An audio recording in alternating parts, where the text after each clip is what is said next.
3 പേരുണ്ട്. ഇന്ന് 3 ക്ലാസ്സാണ്. 3 കസേര അവിടുന്ന് ഒരു കസേരയും കൂടി എടുത്തിട്ടിട്ടുണ്ട്.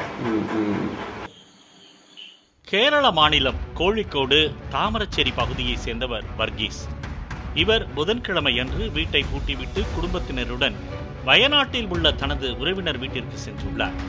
இந்த நிலையில் வியாழக்கிழமை காலையில் அவரது வீட்டின் முன்பக்க கதவு திறந்து கிடப்பதாக எதிர் வீட்டை சேர்ந்தவர்கள் தகவல் தெரிவித்துள்ளனர். தகவல் அறிந்து வந்த வர்கீஸ் குடும்பத்தினர் ஐயையோ என்று பதறியபடி வீட்டிற்கு திரும்பி வந்தனர்.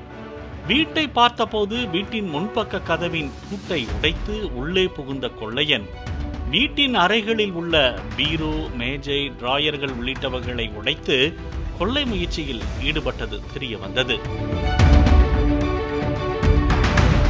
வர்கீஸ் குடும்பத்தினர் வீட்டில் தங்க நகைகளையோ பணத்தையோ வைத்திருக்காத நிலையில் ஏமாற்றமடைந்த கொள்ளையன் ஒருவேளை ஃப்ரிட்ஜில் மறைத்து வைத்திருப்பார்களோ என்று கடைசியாக அதனையும் திறந்து பார்த்துள்ளார். அதற்குள் முந்தின நாள் வைத்த மீன் குழம்பும் சாதமும் இருப்பதை பார்த்ததும் மனம் மாறிய கொள்ளையன் வந்த வேலையை மறந்து சாப்பாட்டை ருசி பார்க்க தொடங்கியதாக கூறப்படுகிறது. சாதத்துடன் அப்படியே மீன் குழம்பை ஊற்றி குழப்பி அடித்து மூக்கு முட்ட சாப்பிட்டுள்ளான்.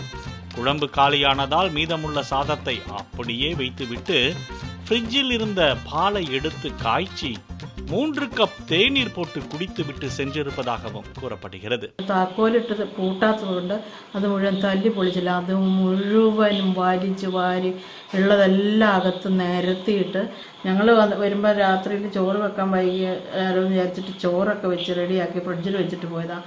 അത് പഞ്ചസാര കോരുന്ന സ്പൂൺ ഇട്ടിട്ടാണ് ആ ചോറ് വിളമ്പിയിട്ട് അതും മീൻകറി എന്നാൽ അതൊന്ന് മൂടിയെങ്കിലും വെക്കാനുള്ളൊരു സന്മനസ് അവർ കാണിച്ചില്ല. തിന്നേച്ച് ബാക്കിയുള്ളതൊക്കെ വലിച്ചു വാരിയിട്ട് ചായ 3 ഗ്ലാസ് ഉണ്ടായിരുന്നു. 3 ഗ്ലാസ്സിൽ ഫ്രിഡ്ജിൽ നിന്ന് പാലെടുത്ത് ആ 3 ഗ്ലാസ് ചായ കറക്റ്റ് ഉണ്ടാക്കി അവർ ഗ്യാസിൽ വെച്ചാണ് ഉണ്ടാക്കിയത്.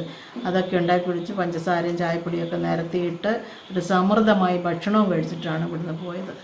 இது குறித்து வர்கீஸ் குடும்பத்தினர் அளித்த புகாரில் போலீசார் விசாரணை மேற்கொண்டு வருகின்றனர். வந்த திருடன் வீட்டிற்குள் இருந்து எந்த ஒரு பொருளையும் திருடிச் செல்லாததால் நிம்மதி பெருமூச்சு விட்ட வர்கீஸ் குடும்பத்தினர் தங்கள் வீட்டிற்கு நல்ல தரமான பூட்டை போடப்பட்டிருந்த நிலையில் திருடன் எப்படி பூட்டை எளிதாக திறந்து வீட்டிற்குள் நுழைந்தான் என்று குழம்பி வருகின்றனர். பாலிமர் செய்திகளுக்காக செய்தியாளர் கண்ணன் மற்றும் வேல்ராஜ்.